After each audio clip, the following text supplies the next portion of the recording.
Thich Nhat Hanh mengatakan, orang-orang sulit melepaskan penderitaan karena mereka takut akan hal-hal yang tidak mereka ketahui. Halo teman-teman buka buku, apa kabar kalian semua? Semoga kita semua dipermudah dalam mencari rezeki. Hari ini saya akan merangkum sebuah buku yang berjudul Don't Believe Everything You Think, yang ditulis oleh Joseph Nguyen. Joseph Nguyen merupakan salah satu penulis buku terlaris internasional. Buku Joseph Nguyen ini telah diterjemahkan ke dalam 31 bahasa. Oke, langsung aja, put your headset on and listen to me.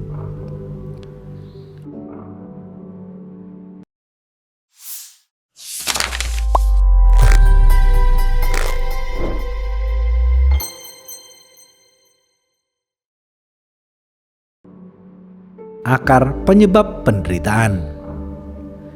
Joseph menguraikan penderitaan terbagi menjadi dua jenis, penderitaan psikologis dan penderitaan emosional. Selama ini, ketika kita menjalankan aktivitas sehari-hari, seringkali kita mendapati situasi yang menyakitkan. Rasa sakit itu menyebabkan penderitaan. Namun, penderitaan adalah pilihan. Artinya, rasa sakit penyebab penderitaan itu bisa dihindari. Kita bisa memilih untuk menderita atau tidak. Umat Buddha mengatakan, setiap kali kita mengalami peristiwa negatif dalam hidup, ada dua anak panah yang terbang ke arah kita. Anak panah pertama adalah anak panah yang menyerang fisik kita. Anak panah itu yang menyebabkan kesakitan. Sedangkan anak panah yang kedua adalah anak panah yang menyerang emosional kita. Anak panah itu yang menyebabkan penderitaan. Sang Buddha menjelaskan, dalam hidup kita tidak selalu bisa mengendalikan anak panah yang pertama, tetapi kita bisa mengendalikan anak panah yang kedua.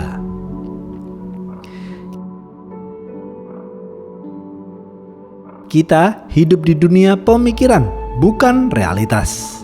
Masing-masing dari kita hidup melalui persepsi kita sendiri tentang dunia. Contohnya, ketika Anda mengalami masalah, Anda rehat sejenak dengan minum kopi di sebuah kafe. Anda minum kopi sembari terus memikirkan masalah Anda. Di saat yang bersamaan, ada orang lain yang duduk di sebelah Anda sembari minum kopi. Dia terlihat tersenyum bahagia. Fenomena ini menunjukkan dua orang yang sama sedang berada di tempat yang sama dan menikmati kopi yang sama. Namun, sikap mereka berdua berbeda. Fenomena ini menunjukkan kita bisa mendapati situasi yang sama, namun berbeda sikap. Sikap itu terbentuk dari pengalaman-pengalaman kita. Inilah contoh tentang bagaimana kita hidup di dunia pemikiran, bukan dunia realitas. Jika kita mendatangi 100 orang yang berbeda dan bertanya kepada mereka apa arti uang bagi mereka, sudah pasti jawabannya berbeda-beda. Di antara mereka pasti ada yang menjawab uang adalah kekayaan. Namun ada juga yang menjawab uang adalah kebebasan, kesempatan, dan keamanan. Ada juga yang menjawab uang adalah kejahatan dan keserakahan. Kebanyakan orang hidup dalam pikiran dan persepsi mereka sendiri tentang dunia. Pemikiran yang kita berikan kepada satu peristiwa akan menentukan bagaimana perasaan kita pada akhirnya. Pemikiran adalah filter yang melaluinya kita melihat kehidupan. Karena itu, kita hidup melalui persepsi tentang realitas, bukan dalam realitas itu sendiri. Pemikiran yang kita berikan pada peristiwa itu ada pada kita. Begitulah persepsi kita tentang realitas tercipta. Pengalaman hidup kita diciptakan dari dalam keluar. Semua ini bukan tentang peristiwa yang terjadi dalam hidup kita, tetapi tentang interpretasi kita terhadapnya yang menyebabkan kita merasa baik atau buruk tentang sesuatu. Perasaan kita tidak berasal dari kejadian luar, tetapi dari pemikiran kita sendiri tentang kejadian tersebut. Mengapa kita berpikir? Sebagai manusia, kita telah berevolusi mengembangkan kemampuan canggih untuk merasionalisasi, menganalisis, dan berpikir. Semua itu membantu kita bertahan hidup.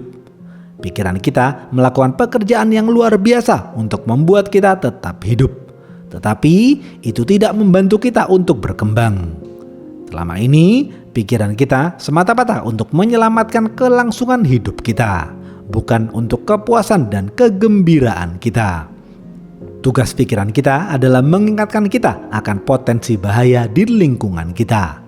Pikiran kita bisa melakukan itu karena kumpulan pengalaman di masa lalu kita. Kumpulan pengalaman di masa lalu itu membuat skenario hipotesis dan memprediksi apa yang menurutnya bisa menjadi potensi bahaya di masa depan. Semua itu tidak salah. Pikiran hanya melakukan apa yang dirancang untuk dilakukannya. Tetapi sekarang Anda dapat membebaskannya dari pekerjaannya karena kita tidak lagi hidup di alam liar, di mana kematian bisa berada tepat di sudut semak-semak. Jika kita terus menggunakan pikiran kita, kita akan terus berada dalam keadaan berlari, cemas, takut, frustasi, depresi, marah, dendam, dan semua emosi negatif lainnya. Karena pikiran menganggap segala sesuatu adalah ancaman bagi keadaan di sekitar kita. Jika Anda ingin bahagia, bebas, damai, dan penuh cinta, maka Anda harus melepaskan pikiran. Pikiran cukup didengar saja. Yang harus Anda lakukan adalah menyesuaikan diri dari segala sesuatu yang jauh lebih besar yang akan membantu Anda tidak hanya untuk bertahan hidup, melainkan untuk berkembang. Pikiran dan berpikir. Pikiran dan berpikir adalah dua hal yang berbeda. Pikiran adalah kata benda, bukan kata kerja. Bukan sesuatu yang kita lakukan, tetapi sesuatu yang kita miliki. Sebuah pikiran tidak membutuhkan usaha atau kekuatan di pihak kita. Pikiran terjadi begitu saja. Kita juga tidak bisa mengendalikan pikiran yang muncul di benak kita. Sumber pikiran berasal dari sesuatu yang berada di luar kendali kita. Berpikir adalah kata kerja. Berpikir adalah tindakan yang memikirkan pikiran kita. Ini membutuhkan energi, usaha, dan kemauan. Energi, usaha, dan kemauan adalah sumber daya yang terbatas. Karena itu, Anda tidak harus selalu terlibat dalam setiap pikiran yang muncul di benak kita. Berpikir adalah akar penyebab dari semua penderitaan psikologis kita. Lalu, bagaimana dengan pikiran positif? Dari mana pikiran positif berasal? Pikiran positif dihasilkan dari keadaan yang damai, cinta, dan kegembiraan alami kita. Pikiran positif adalah produk sampingan dari satu keadaan, bukan karena berpikir. Jika kita mengalami banyak emosi negatif, itu artinya kita terlalu banyak berpikir. Anda tidak perlu berpikir untuk merasakan emosi positif. Joseph mengatakan, jika kita hanya bisa merasakan apa yang kita pikirkan, bukankah kita perlu berpikir positif untuk merasakan hal itu? Berhenti berpikir. Lao Tzu mengatakan, berhentilah berpikir dan akhiri masalahmu. Sebagai manusia, kita tidak mungkin berhenti berpikir sepenuhnya. Tetapi yang dapat kita lakukan adalah mengurangi waktu dan energi yang kita gunakan untuk berpikir. Kita kurangi waktu dan energi itu sedikit demi sedikit setiap hari. Jika hal itu bisa kita lakukan, kita tidak akan terjebak dalam pemikiran yang membuat kita menderita. Dengan begitu, kita bisa hidup dalam keadaan bahagia. Hal yang paling menarik dalam paradoks tentang menghentikan pemikiran kita adalah kita tidak perlu melakukan apapun untuk meminimalkannya. Kita hanya perlu menyadarinya. Dengan kita menyadari bahwa kita sedang berpikir dan bahwa itu adalah akar dari penyebab penderitaan kita, secara otomatis hal itu akan membuat kita tidak terikat padanya, membiarkan pemikiran itu datang dan berlalu. Jika kita berhenti berpikir, lalu bagaimana kita menjalani kehidupan ini? Bagaimana dengan semua tujuan, mimpi, dan ambisi kita? Ketika Joseph merenungkan pertanyaan-pertanyaan ini, rasa takut dan cemas muncul kembali. Joseph berpikir ia harus menyerahkan semuanya dan menjadi biksu di tengah pegunungan. Tentunya Joseph tidak akan siap dengan hal itu. Kebanyakan kita berpikir Dari mana tujuan dan impian kita berasal akan menentukan apakah kita merasa hebat dalam mengejarnya atau tidak. Seperti segala sesuatu di dunia ini, tidak ada yang baik atau buruk secara inheren. Hanya pemikiran kita yang membuatnya demikian. Sasaran, impian, dan ambisi bukanlah sesuatu yang baik atau buruk, tetapi lebih kepada dari mana tujuan itu berasal. Ada dua sumber tujuan.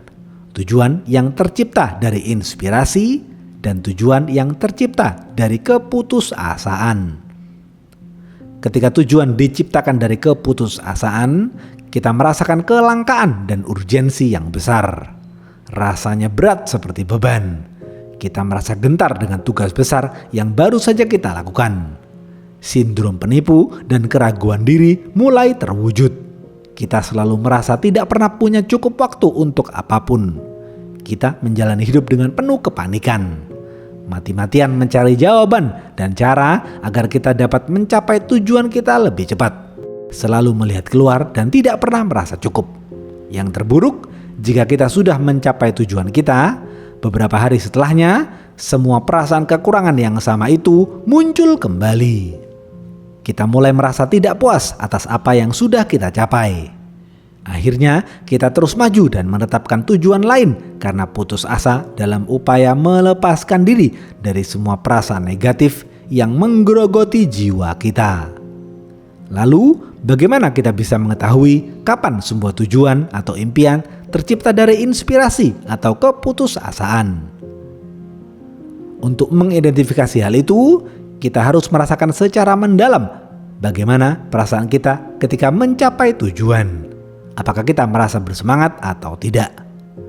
Tujuan dan impian yang tercipta dari keputusasaan akan terasa sangat berat, menguras tenaga dan hampa. Kita cenderung merasakan banyak kelangkaan, ketakutan, dan stres. Karena kita merasa harus melakukan hal itu. Kita merasa wajib melakukan hal itu. Dengan perasaan seperti itu, ada konsekuensi yang mengerikan. Jika kita tidak bisa mencapai tujuan kita akan merasa tertekan. Di sisi lain, tujuan dan impian yang tercipta dari inspirasi akan terasa ringan, membangkitkan energi dan gembira. Di sisi lain, tujuan dan impian yang tercipta dari inspirasi akan terasa ringan, membangkitkan energi, dan menyenangkan. Kita tidak akan merasa harus melakukan hal itu, melainkan kita merasa ingin melakukan hal itu. Kita merasa perlu melakukan hal itu karena kita terinspirasi untuk melakukannya. Kita tidak berusaha keluar dari sesuatu atau melarikan diri dari situasi kita saat ini untuk mencapai tujuan tertentu. Tidak ada tujuan yang benar atau salah. Yang ada hanyalah tujuan yang tercipta dari inspirasi atau keputusasaan. Semua itu bergantung pada bagaimana perasaan kita secara mendalam dan bagaimana kita merasa bahagia menciptakan hal-hal menakjubkan dalam hidup kita. Joseph mengatakan, jika Anda telah menerapkan prinsip-prinsip dalam buku ini, kemungkinan besar Anda dapat menemukan kedamaian melalui tidak berpikir. Jika Anda belum mengalami hal itu, Joseph menyarankan kita semua untuk mengingat bahwa semua perasaan negatif kita berasal dari pemikiran kita. Yang harus kita lakukan hanyalah menyadari akan fakta itu. Dengan begitu, kita bisa menenangkan pikiran kita. Begitu Anda melihat bahwa semua ini hanya pemikiran Anda dan tidak ada yang perlu ditakuti, maka Anda akan mengalami kedamaian sejati dalam hidup Anda. William Shakespeare mengatakan, tidak ada yang baik atau buruk, tetapi berpikirlah yang membuatnya demikian.